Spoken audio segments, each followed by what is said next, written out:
Looking for the best place to shop this Mother's Day? Go with the brand that makes it easy to send something thoughtful to everyone on your list. 1-800-Flowers.com. Right now at 1-800-Flowers, order 1 dozen roses and get another dozen free. More flowers mean more smiles, all backed by the quality, attention to detail, and trusted delivery experience that make 1-800-Flowers my top choice to send something beautiful Mom will love. Make Mom's Day at 1-800-Flowers.com/podcast. That's 1-800-Flowers.com/podcast.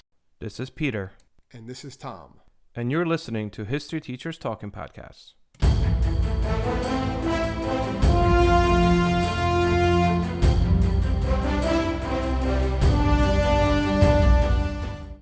All right, Tom, quick question. Do you remember the first time you cursed in front of your parents? Probably had to be a teenager, probably. Yeah. I have a very specific recollection when I said the F word in front of my dad. And we were in a pickup truck with my brother and my dad. And I was sitting in like the middle seat of the pickup truck. So I was like very close to my dad and it just slipped out. I think I was like probably 14, 15. I will never forget it because all of a sudden it got just really quiet in that little cabin and I turned so red. What about like the first time you remember your parents cursing at you?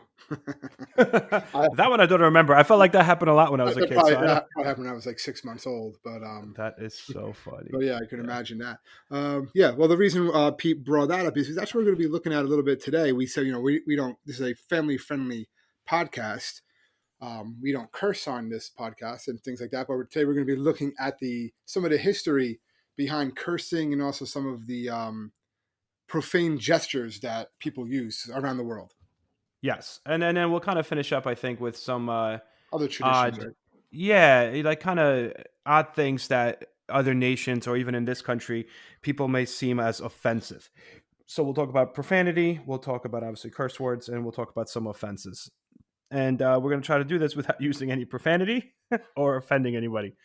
We'll see. Why do we do this? Why do we do this to ourselves? We might have to, we're trying to make something a little happier. And I guess curse words aren't really happy. Although, actually, it is proven that it is. They relieve stress, right?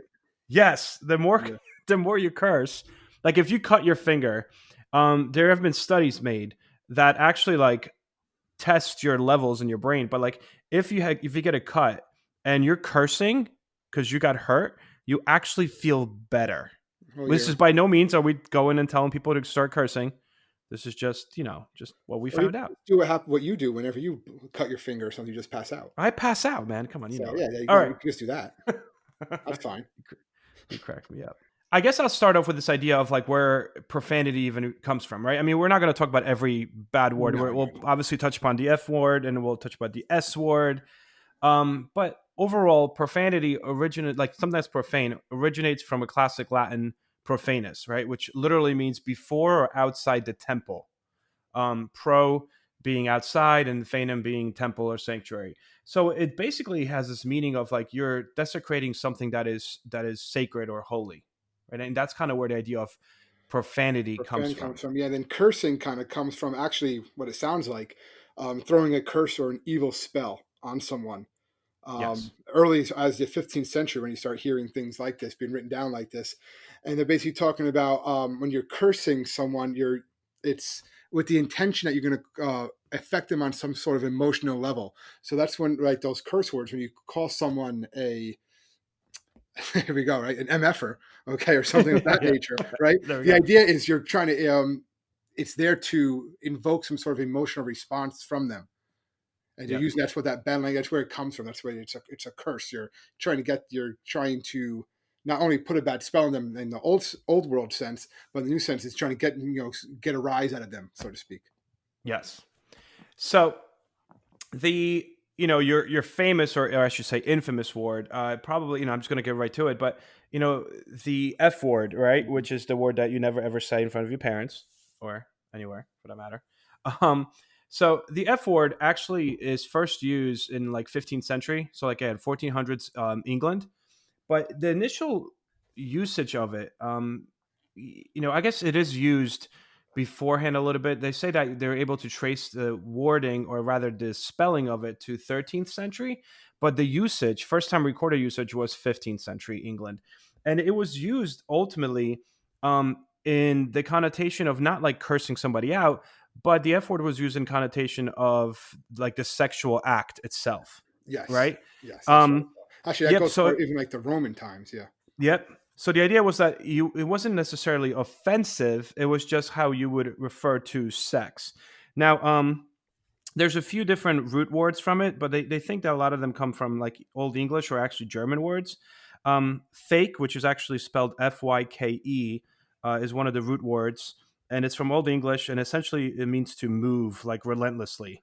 And then ficken, Ficken, German word, it means again quick movements, right, of rubbing of something. So you get the idea that the F word kind of stems from the more of the act itself, not in a sense a curse word at somebody. However, that connotation changes mainly because of the church, right? So the premise is that in Christianity, the idea is that you were not supposed to have intercourse with anybody before marriage and so on and so forth. So when someone would allude to the fact that you were having intercourse prior to it and use the F word in itself became profanity, because if you're saying that someone is blank, right? Um, it ultimately means that they are doing something that's outside the temple. Again, going to this Latin idea of pro and then fanum, right? So it became a profanity. It became, the word itself became profanity because of the fact of what it implied, and because it implied this outside of marriage and church, which is why it became profanity. And then obviously over the years, people have gotten really, really creative with the usage of the F word. Oh, absolutely. But right? But again, it stems from the act, and it stems from it being against the church, because of Yeah, it's the church that basically premarital decides sex. that that's Yep, profane, and therefore that act is profane. So whenever you say it, you're mentioning this profane act, and yep, therefore it's you're not supposed to be doing that. So that kind of yep. bridges in, if you don't mind, Pete. Well, Yeah, one of go the ahead. stories that I always it's debated whether or not this is fact or not. You're going to find that some say it is, some say it isn't. But when we're talking about the F word, the way to, that's used to show the F word all the time, which is the middle finger, Hmm. giving someone the middle finger. And there's a bunch of these different accounts on how this came to be. Why does a middle finger mean what it means? And if you're ever been driving a car, especially around here in Jersey, you see the middle finger quite a bit. It's just something that kind of happens. And one Yep. of the ones that I remember hearing about, and then I did some research, and again, it's debated, but it makes for an interesting story. And I'll tell you the two different versions of it. Is it actually dates back to the 15th century, 1415, the year in France during the Battle of Agincourt, which is this famous battle of the Hundred Years' War, one of the wars between France and Britain. And what was Hmm. going on prior to this was that this is still the age of like knights, right? So the French have these mounted knights, and their armor is pretty much impervious, except the British eventually, a type of tree, they're able to make British longbows, the bows and arrows, and these archers are very well trained. They're able to actually generate enough force with the bow and arrow to pierce French armor. What happened was these individuals, because they used their middle two fingers, their middle finger and their ring finger, to use these bows, and it was a technique that was called plucking. Okay, Hmm. so they would pluck these bows and then use them to kill the French soldiers. So what happened was, whenever these archers were captured in battle, they were often tortured. And even if they were released back to their family, because that's also how things happened back then. I guess we can always do a podcast on that, like medieval battle. You would like auction the soldiers that were caught back to their families for money, for ransom. But they would always, because they were so worried about it, they would always cut off their middle finger. That's what they would always do. So they would be unable to pluck their bows as time went on. So as the story goes, or how it happened, was at the Battle of Agincourt, there's the British are held up on this hill in this fort, and there's thousands of French soldiers surrounding the battle. They know they're outnumbered the British like 5-1. So there's no way the British can win this battle. But what happens is the French wait, and then while they're waiting the whole night, they are screaming to the the English, saying, we're gonna come in there, we're gonna kill you, all these horrible things. And then it rains. It rains really, really bad. So the next morning, the ground is so wet that when the French try to ride up this hill, their horses can't get any traction. They get kind of bogged down and stuck. So while it's taking them longer to get up this hill, the the English archers can just pick them off, and that's what basically happens. And the French are defeated, and as they're fleeing, as the story goes, the English are screaming at them, flashing them the middle finger, showing the middle finger, screaming like, "Hey, French, I still have my fingers. I can still pluck you." That's supposedly how the story goes. I can still pluck you. Look, I have my finger. And the idea is that over the centuries, that the P becomes like anglicized with the PH sound, and then becomes this more anglicized further with just the F, and then there you go. And then you get the FU basic thing. And it's been debated and it's been argued. There's not a lot of history on how that happened, where it came from. The other argument for FU, I just thought that was a cool story though too. Yeah, it is. Yeah. Like, so if basically when you start flipping people off, you're not saying "F you" to them. You're saying, "I can shoot you with a longbow," just like the British did at the Battle of Agincourt against the French in 1415. So I'm gonna try that next time. It's like Someone a gets me historic. angry. I could shoot you with a longbow. Yeah, but then like your students are going to start doing it too. They're going to be, "Hey, Mister." Yeah, no, yeah, maybe not. Yeah, maybe not. Maybe not. But probably what they said. This next one kind of carries into what you were talking about, Pete, with the whole gesture of it being phallic in nature, the middle finger. And it was the idea, again, it's more of a sexual threat to that person, because you're taking, this actually dates back, they found writings of this all the way back to 400 BC, which in a Greek and Roman paper, they were able to find it. They talked about the Romans used a lot of image of male genitalia to ward off evil spirits. So by extending the third finger from a closed fist, that's making that same threat to somebody. That was the argument there. So there's a lot of like history just behind. Again, this is these little gestures that people do. Let's face it. People do these things. There's a lot of history behind this. There's reasons why these gestures are known and that they're done. They exist. Yeah. Yep. And it's interesting because when I was again probably around 11, 12 years old, we were driving in a car. It was dark, and we were coming back from the mall with my family. And I was, how like back in the day when you never really buckled in the back, you just kind of sat in the middle, and you tried to stick your head in the front, like listen to what your parents were saying. So I was sitting in the back of the car, but with like my head kind of towards the middle. And my mom was telling me, it was late, it was dark, and she was trying to tell me to make sure I clean my room when I get home. And then I went to like do a thumbs up, but she thought I kind of did the middle finger instead of a thumbs up. So I got like, smacked across the head. And I was like, I was saying okay. So I just thought about that. I remember when I was younger. I know I was always a big WWF fan growing up. And Steve Austin was always, his move was basically he would flip people off and then stun them. So once I started seeing that, I thought that was really cool. That was really cool when you're like 7. Yeah, I'm just gonna start flipping people off and giving them stunners and stuff like that. So, but yeah, that's why I try not to let my kids watch some of the old era wrestling stuff like that. Nice. So the S word, all right, a little less intense than the F word. A little less intense, yeah. Right. Still, I would prefer not, my kids not to say that. So the S word itself actually comes from a German word originally.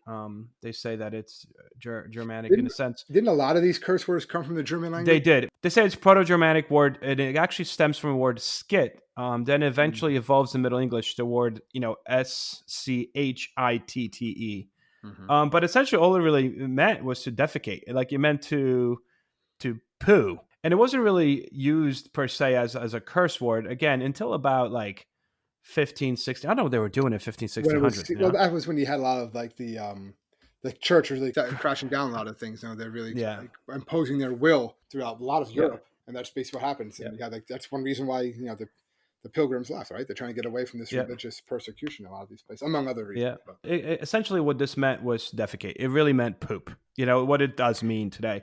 It's just a way that it started being used as like in a really, really angry way of saying that something was, likened to or similar to, being as bad or dirty as poo. Yeah. And then the word damn, I guess that's a little better because I felt comfortable enough to say it. Yeah. Origins that's Latin, come from damnum, which means damage, hurt, or harm.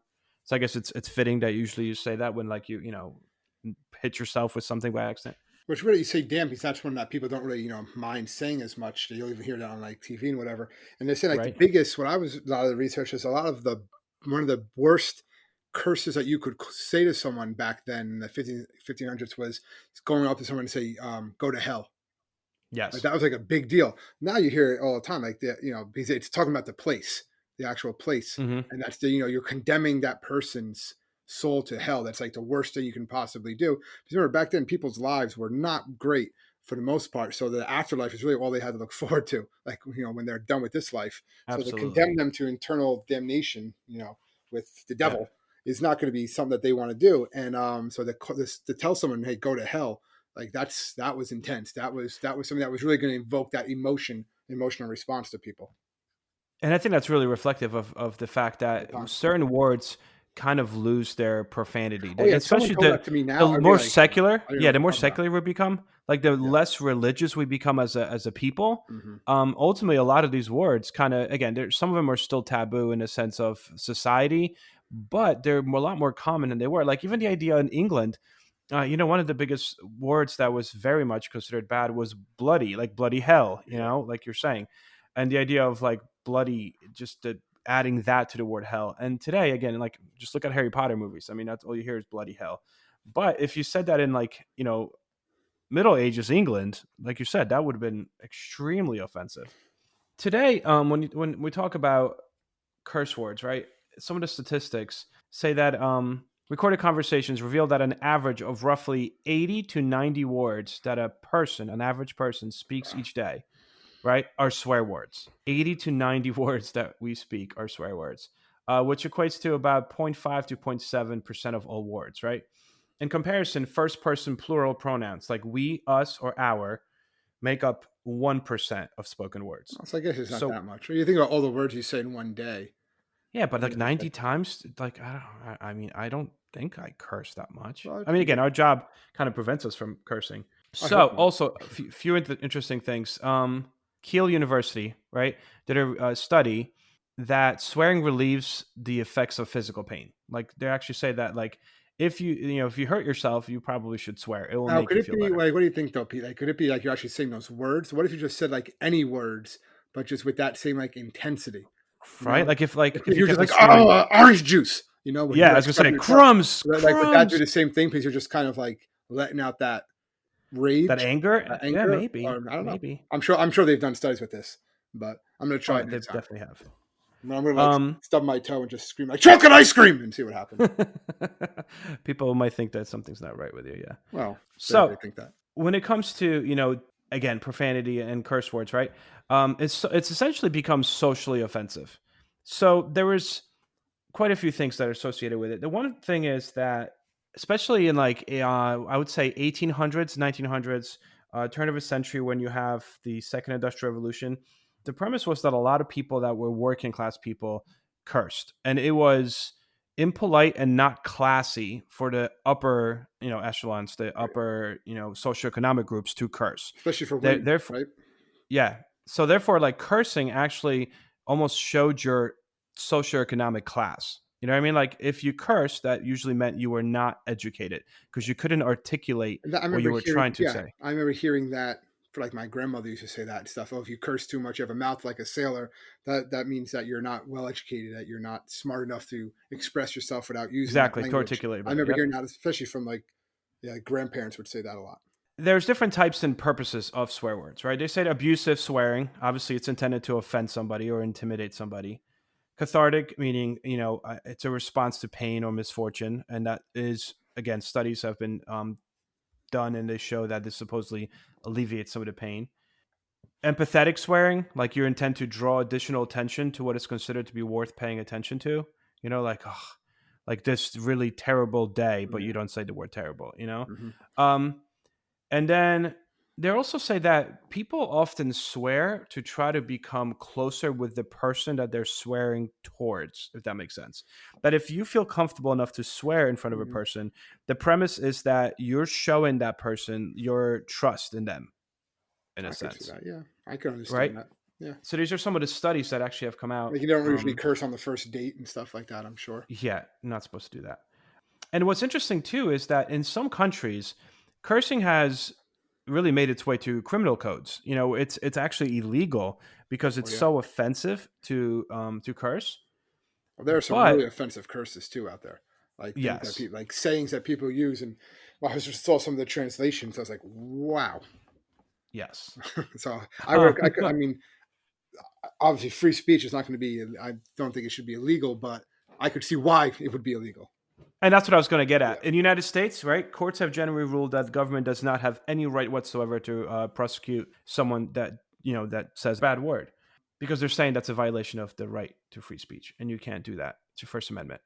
Just like a lot of people don't realize that in the United States, you can actually burn the American flag. Like that's legal.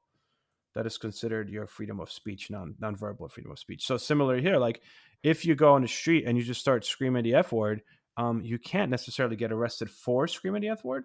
However, you could probably get arrested for, like disturbance of peace or something like Yeah, that. there's ways around that. Like when we did that one on the weird laws, I do remember seeing certain things like you Yeah. weren't allowed to curse in public at a certain time or curse outside of church during these hours. But again, you're going to get more. That's not what you're getting charged with. You're getting charged with probably a public disturbance, disturbing the peace, something of that nature. Essentially, the idea here is that cursing, although the basic origin stems from something that was against the church, the more secular we've become, the even though it's no longer against the church, societies have taken it upon themselves to make cursing something that is kind of looked down upon as, again, maybe 100 years ago, as a means of showing your inaptitude and lack of education, or eventually as lack of class, that you're cursing for that reason. And today it's kind of stuck around, and very much so. Like I have some students that I overhear cursing in school, and I tell them all the time, stop cursing, and they're like, why? Because this is not the place to do that. And that's kind of the social norms that we've trained ourselves to. But this, when you offend somebody and you go about offending someone, it's not just what you say.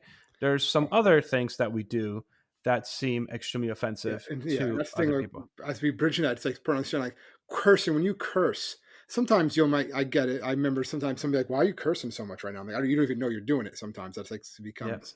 I guess you said those 90 words a day, whatever. But you're intentionally saying it a lot of times, especially if you're saying it to another person.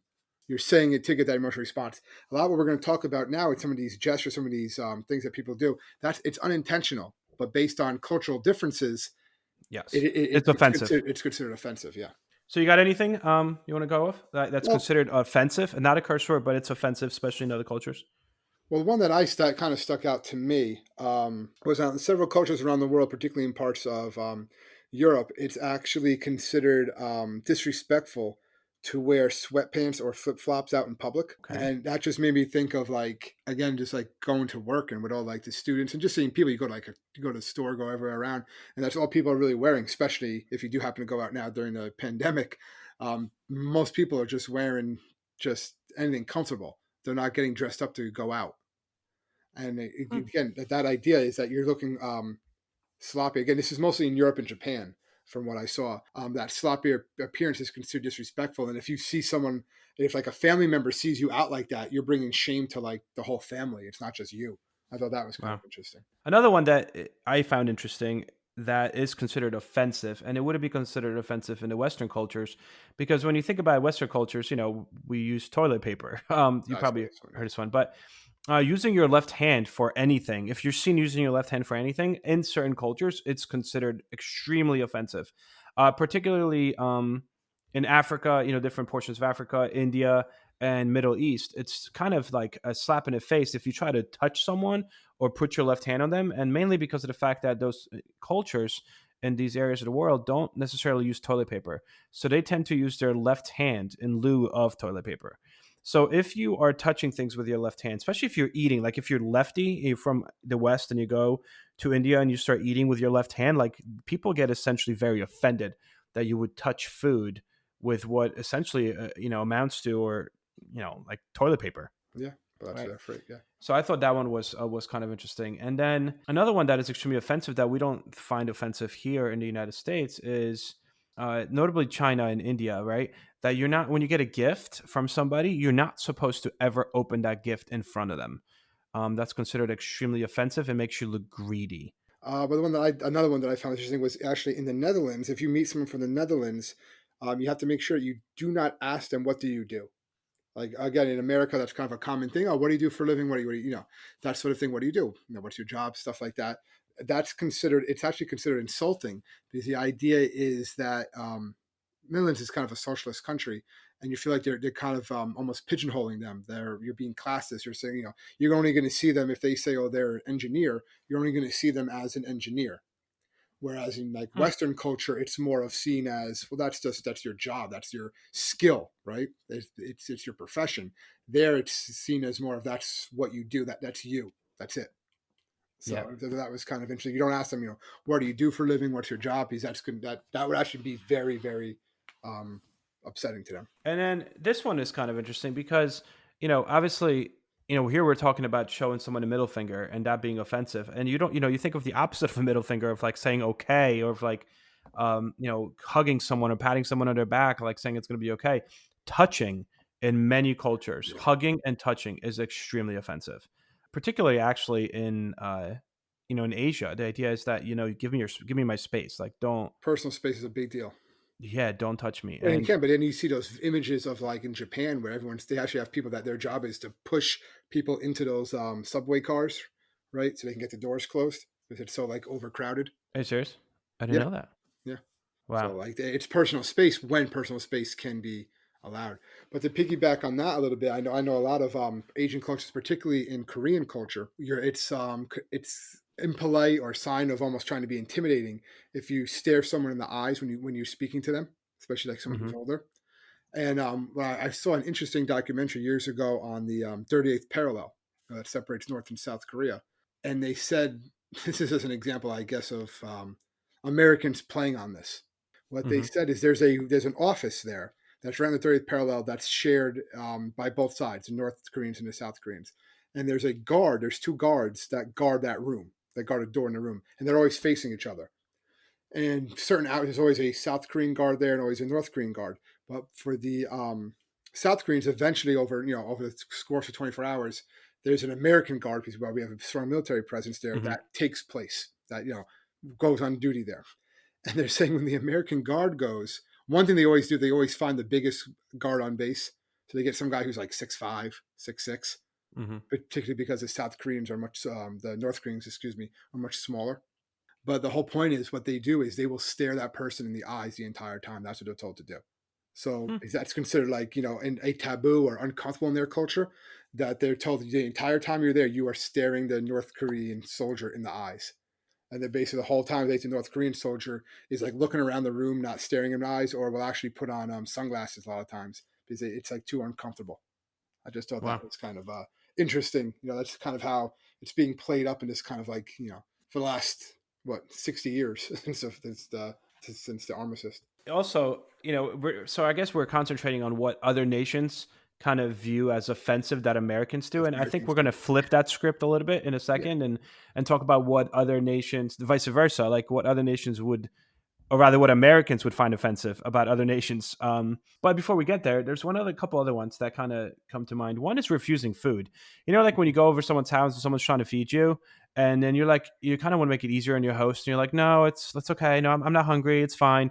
Like if you That's go a no into no. a Yeah. house, yeah, in any like Arab countries, and they try to give you food and you say no, it is might as well say the F word to them. You know what I mean? Well, Because that's it even, is yeah. I mean, I'm sure extremely offensive.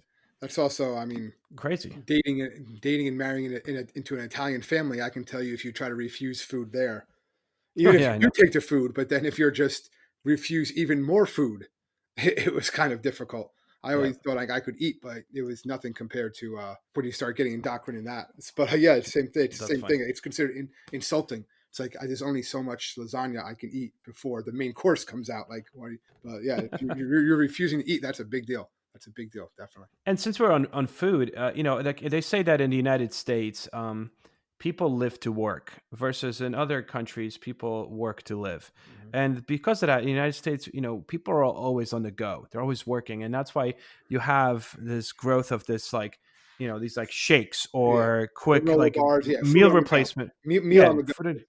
Exactly. And actually, in a lot of Asian countries, specifically in Japan, it's considered rude to eat anywhere that is not a restaurant. Like you cannot eat in public. It That's like doesn't if you're serve on a food. bus, Yeah. that is extremely offensive to the person that's sitting next to you, which I thought that was really interesting. Also, if a bunch of kids are eating during your Zoom class, that would be offensive. You don't even want to. Don't want to go there. Many times I have to wake kids up. I'm like, please wake up, I was wake like, up, wake up. I'll be right back. My soup is done in the microwave. Yeah, I got Awesome. someone making muffins the other day. Yeah, probably. Yeah, they're baking a lot. Muffins. Good. Yeah, I Staying was like, busy. you know what? Just as long as you bring some in tomorrow, that's Staying okay. busy. Staying busy. So I think a good segue into the flipping that coin and what we will find offensive in the United States that is not so offensive in other countries. Yeah, because Um, let's face it, as Americans, we pretty much we offend a lot of people pretty much all the time. yes. So let's like look at it the other way. Like what offends Americans that, are not curse words, actual offenses. And the one that I think it's a perfect segue because it's such a dichotomy between this and, us and other countries is the idea of tipping. Like if you want to be offensive in America, like just don't leave a tip. If you don't leave a tip, you will be like the most offensive person ever. Versus in other countries, when you do leave a tip, you get like a funny look. Like they might get like in certain countries specifically to say, like South Korea, people value their work so much and they believe that they get compensated enough for their work that if you leave them a tip, it's almost like degrading to them that like they did something wrong, which I think is, again, it's for us it may seem different, but to them, if you're tipping them, you're actually offending them. Like they don't need a tip. They are well compensated for their work. Versus, if someone comes from another country to the United States and goes to a diner and doesn't tip, like that's pretty offensive. Oh yeah, it could be. Right. And then a couple other ones. Talking in the imperative form, right? So other languages don't kind of beat around the bush. Instead of saying "I would like a coffee," if they translate it directly, they say something more like "Give me a coffee." And a lot of times when people come to the United States, whether they're on vacation or something else, they kind of directly translate their language, this imperative form. So as opposed to saying, I would like coffee, they'll go to Starbucks and they'll be like, give me coffee. Like that probably would seem extremely offensive to whoever your barista is and is making you that particular coffee. Another thing is drinking age. Drinking age in the United States is strictly 21 versus in Europe it's 18, and it becomes very offensive if someone as an adult offers someone in the United States a drink but they're below the age of 21 That and should an be a adult crime offers them too. a drink. Forget about being offensive, right? Is that a Yep. crime? They're doing it Yeah, to it someone is. And underage. did you know that actually the drinking age is technically 18, but the federal government subsidizes states Yeah, for their to roads and infrastructure to keep it at 21. 21. Yep. So actually, it's 18 in every state. It's just the federal government because it's a reserved Right. law of the states. Well, it was So 18 for it was. Then quite they some switched time. In it. the 80s, they switched it. Yeah, Yeah. to But when 21. they switched it, which I thought was really interesting, is the fact that like it's technically still 18. Just the states enforce it to 21 due to the fact that they get federal grants and money, which I thought was kind of interesting. That's just how Another thing, so countries work. Americans are kind of prude in the sense that we get very offended by nudity, and Europeans, for example, do not. Right? So, like letting kids play naked, whether it's in a water fountain somewhere or it's on a beach. If someone's a little kid and they run around naked in Europe, like that's you don't think twice about it. They're like 2 years old, 3 years old, whatever. In the United States, we get extremely offended through nudity, regardless of the age, but it's particularly young nudity. So while you might have someone in a fountain outside in France at the age of 3 playing around naked, in the United States, that would be a big Big, yeah, that'd be a big no, offense. no. Oh, that would be well. That would be Yeah. again. That could be a crime. Yep. You could see. I could see Absolutely. someone getting in trouble for that, letting their kid do that. Depends on a lot of factors, obviously, but you could definitely see that. I wouldn't be surprised if there's definitely cases with that's what happened. I did find one that I thought was kind of interesting because it offends some Americans, but not all. Which all these too. It would some Americans aren't going to care more than others. But one that I found interesting because I don't think I've been called this before. It didn't offend me, but I could see. I guess it could offend other people. Is calling an American a Yank. Okay. If you call them a Yankee or you call them a Yank, they said that probably if you're from the North or Northern state, it's not going to offend you. You're not even going to realize it. But if from the South, to call someone from the South a Yank or a Yankee will pretty much drive them crazy. They're saying Okay. that it's a seen as a big time slur to them because of the whole Civil War connections and stuff like that. So I thought that was Hmm. kind of interesting. One because again, like it kind of shows like how the lines are drawn. Out. Certain people are going to get offended by it, while others are just not even going to realize it. Or be like, oh yeah, I'm a Yankee. Oh cool, Derek Jeter, awesome. Yeah, why not? like that sort of thing. So that was interesting. So another thing that is interesting, and it's funny because I say this to my kids, and again, my kids are like 12 and 9, and we always laugh that every time it's my wife's birthday, she like celebrates another anniversary of her 27th birthday, right? And they're like, well, how come mom doesn't want to say how old she is? And I say that, well, because it's kind of rude to ask a woman her age. And it's kind of offensive if you ask a woman how old she is. And then my one son's like, but I know every girl in my class ages. I'm like, well, that's different because you're in 7th grade and you kind of have an idea. But in the real world, it's actually offensive to ask a woman on her age, and that stems from this idea, kind of women's rights idea, that women are mostly judged by what they look like, or at least were judged by what they look like. And to a certain extent, they still are, in our society and Western societies. So when you ask a woman how old she is, that's assuming that you only care about her looks, and not her intelligence, and therefore that is considered rude. Okay, So that makes sense. I thought that Okay, was so interesting. I know you never ask. I remember always hearing that you never ask a woman their age, things in that nature. It's supposed to be like kind of like a guarded secret, I suppose. Yeah. Yeah, and talking about women in a sense, do you know that they say that if you're a female and your name sounds like a male, right? You sound like your name is Billy. You know what I mean? Hmm. There's actually guys who like, so you think of like you have more of like a guy name versus a girl name, and you put that on a resume, the statistics of you getting a callback go up significantly if you're a girl with a guy sounding name. And they say that there's no more discrimination in the workforce. It's just crazy because clearly Well, no, that's there's not the laws case. that prevent it. That doesn't mean it doesn't still happen. It's a big Exactly. difference. Big difference. Right. It kind of other things that we find, again, going back to this idea of like nudity, which we find extremely offensive. In other countries, you could go on a beach and see a woman sunbathing topless. In the United States, like, not only is that frowned upon, offensive, but you will actually get a ticket and you could end up in jail. All right. You have anything else? Well, I saw, like I was talking about a lot of other ones. They said that things that offend um, Americans is actually if you talk negatively about their country. That like we're allowed to complain about our country, but you better not complain about us. Hmm. I thought that was always interesting. And I'm like, yeah, I do. I can kind of see that. They said Americans have a very sense of like loyalty to their country. That like they can say whatever they want about it. We can criticize the president, we can criticize anything we want, but you better not. And that's kind of Yeah. goes back to the idea that like when you go to other countries around the world, they're not going around saying how they're the greatest country ever. Where that's a Yeah. very American trait. And that's one reason why a lot of times Americans are viewed as being rude when they go to other cultures. Not that we're going there and screaming we're the best and stuff like that, but that's the perception. And because again, whenever you hear speeches, it's not just God bless America, but it's the greatest country on earth, the greatest, the beacon of hope, the beacon of democracy type of ideal, and that can turn a lot of people off.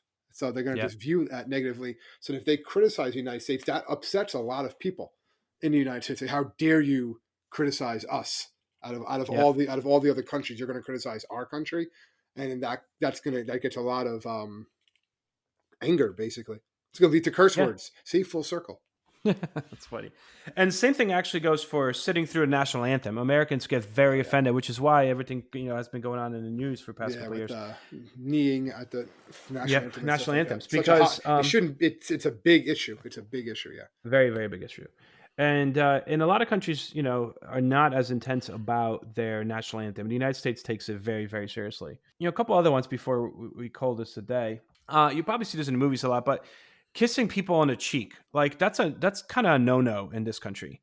A lot of people, when you come from Europe, especially I know when my family used to come in to visit, they do the whole like kiss on one cheek, kiss another cheek, and then go back to the original cheek.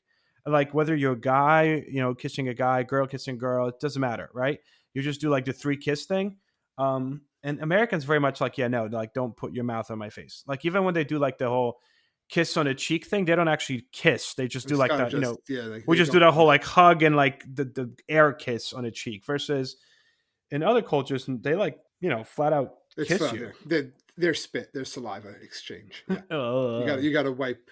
I remember, obviously, that's not something that my family did at all. But I remember meeting friends and stuff like that, and they would like their families would come over and do that. And I was like, I'm not going there anymore. Like that was just like I wouldn't say it offended me, but it definitely made me feel uncomfortable. You'd be like, oh, here That's comes funny. that ant. Here you go. This is what's going to happen type of thing. That's So funny. And then I figure maybe we could finish this one. In the United States, Americans kind of find it offensive when they encounter people speaking another language. You know, like if you're in a store and you hear people speaking another language, people are like, look at you like why you're speaking, like, I don't understand what you're saying. If you're in America, speak English type of thing. Yeah, you hear a lot of that, which is, kind of hypocritical in a sense, because the United States actually does not have a national language. A lot of people don't know that. Yeah. We don't have one. People are like, well, if I ask my students, what's the national language of the United States? And they're like, English. I'm like, wrong. There is no such thing as a national language. The Constitution does not grant or specify a national language. English is the most common. Most things are spoken in, most common, but it's not it's not the national language. There never will be a national language. Nope, not in the Constitution, not unless they put an amendment. Don't see that happening anytime soon. And there are a lot of these things that we find offensive are kind of stem from the idea that, like I said, Americans are very like prude-ish about their sexuality and stuff. Like even public feeding a baby, like in Europe, if you're feeding a baby, breastfeeding a baby, it's completely normal. In America, in the United States, it's like, and talk about America. I keep on saying America, but that's actually offensive if you go to another country in the Americas. Like if you go to Peru and you keep on saying America, like, they feel like that's offensive. That's not America. We're talking about the United States. You have to you specify the United States. Yes. That's one that is out there. Yeah, because you're kind of why we grew up, like the entire Western Hemisphere is suddenly just being called America. Yeah. Where that's not the case. There's other cultures, other societies that are very, very different that are going to have different viewpoints, and yet it's all being lumped together. And again, they don't want to be lumped together with the United States, really. So we were doing here too, Americans. Talking about the United States. Obviously. Yeah, we messed up. We were offending everyone through this whole podcast. We didn't even know. That's what we're terrible. But in the grand scheme of things, actually, now that we're coming to a close, I think we did okay. We were like, it was funny when this came up, like, hey, we should do something about like curse words and offenses. And then we were like, well, we can't do offenses without doing curse words, and then we can't really do curse words without talking about other offenses. But how do we go around, talking about curse words without using curse words? So I think we did okay. Again, the history behind it, the stories, the facts, they're interesting. So it gives context to a lot of it. I think this was like a combination of like history, sociology, and some pop culture. The humanities. This is humanities. Humanities teachers talking. Yes, right. Let's not confuse anyone. But yes, that's kind of what this was. So that definitely wraps it up. Just to kind of remind everyone that please kind of look for us. We are on Facebook, so you guys can just search History Teachers Talking Podcast on Facebook, as well as Twitter and Instagram. And we also have a website called historyteacherstalkingpodcast.com. If anyone, feels the need to email us. Talk about topics, suggestions. Absolutely. Comments. And profanity, hopefully not. But yeah, hopefully not profanities. We'll see everybody next week. So thanks for listening. Take care. Bye-bye, everyone.